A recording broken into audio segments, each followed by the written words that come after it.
Audio clip number 13 اس میں انشاءاللہ عز و جل آپ قرآن پاک کی سورہ بقرہ کی آیت نمبر 31 سے لے کر 33 تک تلاوت، ترجمہ اور تفسیر صراط الجنان سنیں گے۔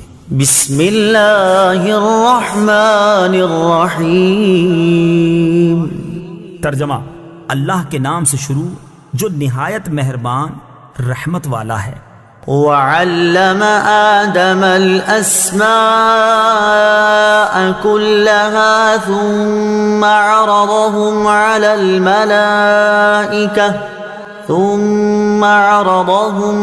الملائكة فقال أنبئوني بأسماء هؤلاء إن كنتم صادقين۔ ترجمہ: اور اللہ تعالیٰ نے آدم کو تمام اشیاء کے نام سکھا دیے، پھر ان سب اشیاء کو فرشتوں کے سامنے پیش کر کے فرمایا اگر تم سچے ہو تو ان کے نام تو بتاؤ۔ وَعَلَّمَ آدَمَ الْأَسْمَاءَ كُلَّهَا، اور اللہ تعالیٰ نے آدم کو تمام اشیاء کے نام سکھا دیے۔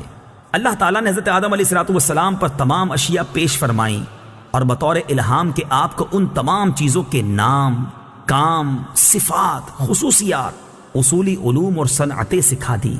انبئونی باسماء ہؤلاء، مجھے ان کے نام بتاؤ۔ تفسیر صراط الجنان میں ہے تمام چیزیں فرشتوں کے سامنے پیش کر کے ان سے فرمایا گیا کہ اگر تم اپنے خیال میں سچے ہو کہ تم سے زیادہ علم والی کوئی مخلوق نہیں اور خلافت کے تم ہی مستحق ہو تو ان چیزوں کے نام بتاؤ، کیونکہ خلیفہ کا کام اختیار استعمال کرنا، کاموں کی تدبیر کرنا اور عدل و انصاف کرنا ہے، اور یہ بغیر اس کے ممکن نہیں کہ خلیفہ کو ان تمام چیزوں کا علم ہو جن پر اسے اختیار دیا گیا ہے اور جن کا اسے فیصلہ کرنا ہے۔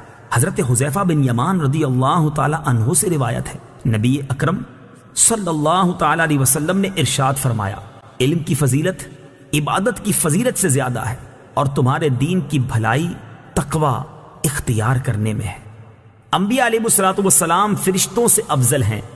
واقعہ آدم علیہ السلام سے یہ بھی معلوم ہوا کہ انبیاء کرام فرشتوں سے افضل ہیں، اور یہ عقیدہ کئی دلائل سے ثابت ہے۔ حضرت آدم علیہ السلام کو اللہ تعالیٰ نے اپنا خلیفہ بنایا، اور یہ اس بات کی دلیل ہے کہ وہ فرشتوں سے افضل ہیں، کیونکہ ہر شخص یہ بات اچھی طرح جانتا ہے کہ بادشاہ کے نزدیک لوگوں میں سب سے بڑے مرتبے والا وہ شخص ہوتا ہے جو ولایت اور تصرف میں بادشاہ کا قائم مقام ہے۔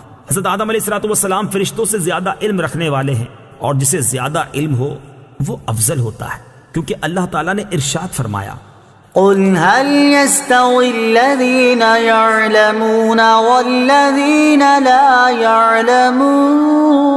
يعلمون۔ ترجمہ: تم فرماؤ کیا علم والے اور بے علم برابر ہیں؟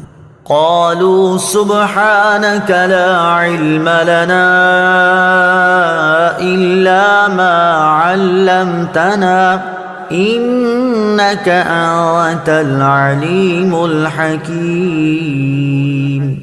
ترجمہ: فرشتوں نے عرض کی، اے اللہ تو پاک ہے، ہمیں تو صرف اتنا علم ہے جتنا تو نے ہمیں سکھا دیا، بے شک تو ہی علم والا حکمت والا ہے۔ لا علم لنا الا ما علمتنا، ہمیں صرف اتنا علم ہے جتنا تو نے ہمیں سکھا دیا۔ تفسیر صراط الجنان میں ہے حضرت آدم علیہ السلام کے علمی فضل و کمال کو دیکھ کر فرشتوں نے بارگاہ الہی میں اپنے عجز کا اعتراف کیا اور اس بات کا اظہار کیا کہ ان کا سوال اعتراض کرنے کے لیے نہ تھا بلکہ حکمت معلوم کرنے کے لیے تھا، اور اب انہیں انسان کی فضیلت اور اس کی پیدائش کی حکمت معلوم ہو گئی جس کو وہ پہلے نہ جانتے تھے۔ اس آیت سے انسان کی شرافت اور علم کی فضیلت ثابت ہوتی ہے، اور یہ بھی کہ اللہ تعالیٰ کی طرف تعلیم کی نسبت کرنا صحیح ہے، اگرچہ اس کو معلم نہ کہا جائے گا، کیونکہ معلم پیشہ ور تعلیم دینے والے کو کہتے ہیں۔ قال يا آدم أنبئهم بأسمائهم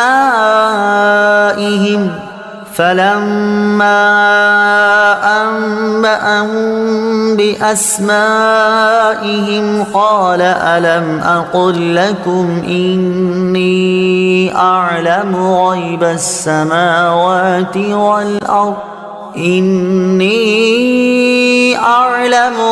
السماوات والأرض وأعلم ما تبدون وما كنتم تكتمون۔ ترجمہ: پھر اللہ نے فرمایا اے آدم تم انہیں ان اشیاء کے نام بتا دو۔ تو جب آدم نے انہیں ان اشیاء کے نام بتا دیے تو اللہ نے فرمایا اے فرشتوں کیا میں نے تمہیں نہ کہا تھا کہ میں آسمانوں اور زمین کی تمام چھپی چیزیں جانتا ہوں، اور میں جانتا ہوں جو کچھ تم ظاہر کرتے اور جو کچھ تم چھپاتے ہو۔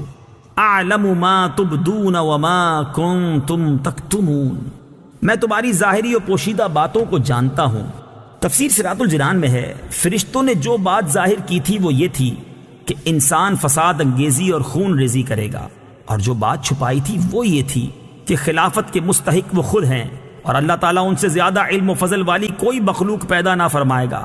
آیت سے یہ بھی معلوم ہوا کہ فرشتوں کے علوم و کمالات میں زیادتی ہوتی ہے۔